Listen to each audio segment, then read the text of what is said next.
Hello friends, this is Youheum. Thanks for joining me. Today I'm sharing 10 eco-friendly practices I focus on as a sustainable minimalist. This includes both mindset approaches as well as technical hacks that I use in my journey. The first transition I made to align with sustainable minimalist living was using reusables on a consistent daily basis. To me, this was as simple and effortless as letting go of single-use products like plastic bags, disposable utensils, and food containers as much as possible. And instead of contributing to more waste, I made a one-time investment on long-lasting, zero-waste kitchenware, as well as some low-waste things to use wherever I go.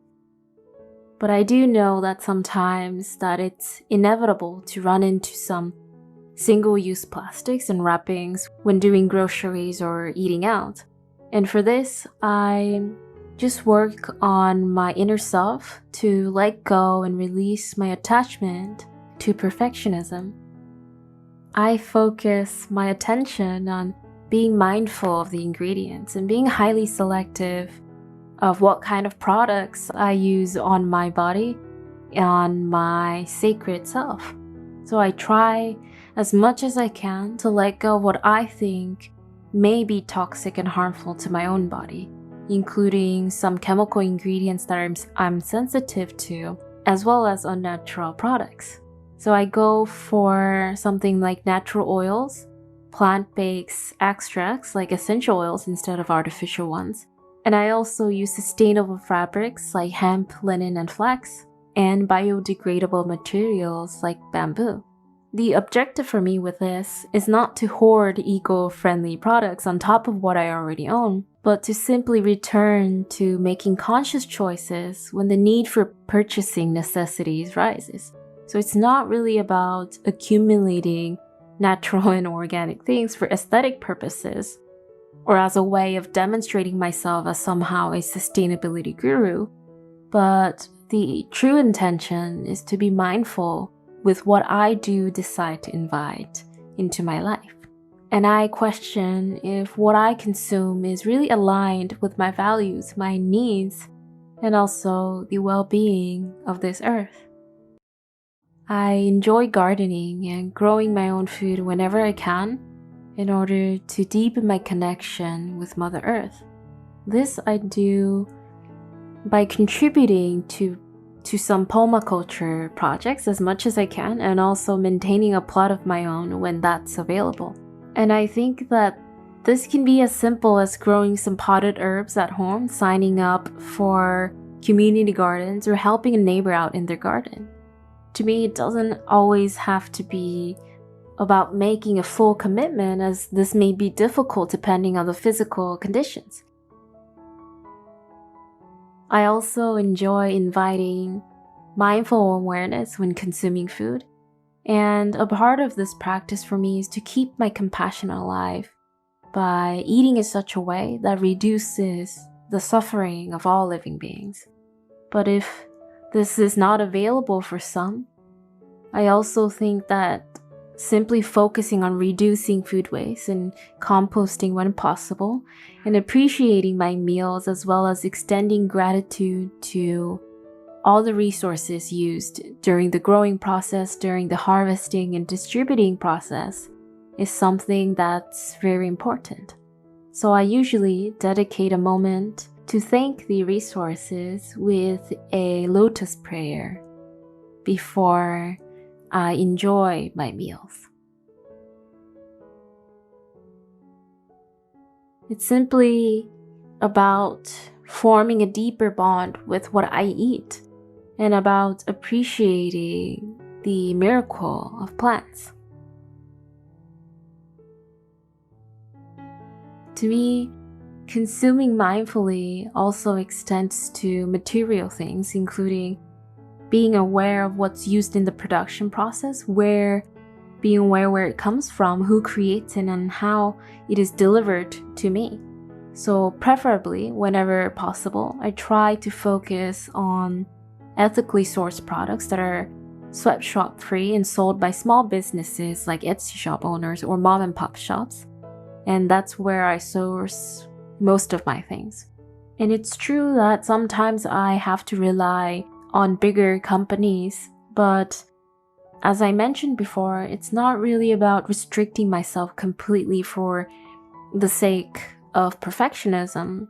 I feel that what's more important is to consume whenever needed in moderation in a limited way, so as to keep the waste as well as any contribution to possibly unethical brands as low as possible. To me, it's not about complete elimination, but it's more about finding the balance and doing it with awareness and intention at the center of it.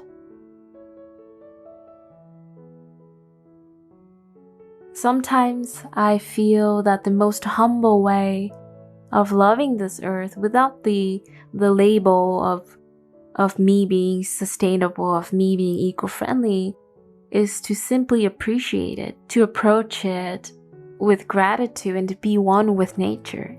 And I do this by choosing to return to nature, to immerse myself in the moment of being with the abundance of life around me.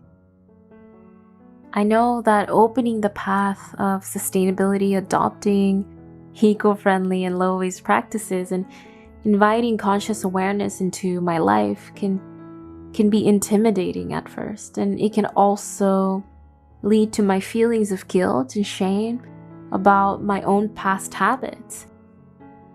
That's why I find it important to recognize the inevitable ups and downs and to apply compassion, gentleness, and even forgiveness when that becomes necessary. This way, I can approach it in a more long-term, process-oriented mindset, and I can recognize the value of all the challenges that unfold throughout my consistent practice by really taking my time to fine-tune a customized practice that's catered to my own lifestyle, to my own comfort level and priorities. In the past, what I knew about the sustainability movement as well as minimalism was very limited. And even now I may not know everything, and I'm surely not a minimalist guru, and I have not mastered the way to be completely green. But I think that it is okay not to know at first. A lot of the times, the initial block and mental resistance in diving into sustainable living in the first place is based on the fear of unknowingness, the fear of unfamiliarity, and the fear of admitting my own unawareness. But I nowadays think that it's okay not to know with perfection, and it's completely okay to want to educate myself from the beginning and to actually humbly ask for insights and learning materials from others. To me, my practice of sustainable minimalist living is a deeply personal practice, and it's not really about knowing more than others, putting others down, and blaming other people's actions.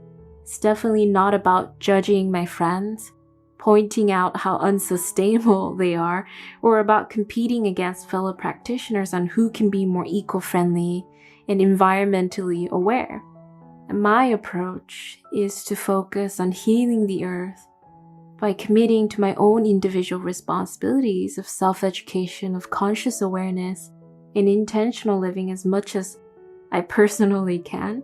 And the focus is always on the self, and less on the external distractions or the competition. So it's centered on using my energy, time, and resources efficiently on personal development and self-awareness to bring about positive changes that can perhaps lead to the well-being of all living beings as a whole. So first and foremost, it is important to practice sustainability out of compassion and loving kindness.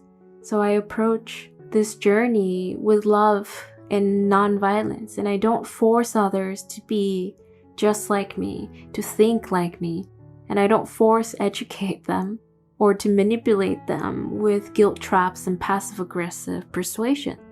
To me, it's so important to extend love to all living beings on this earth, because I believe that there's no separation between earth, life, and us.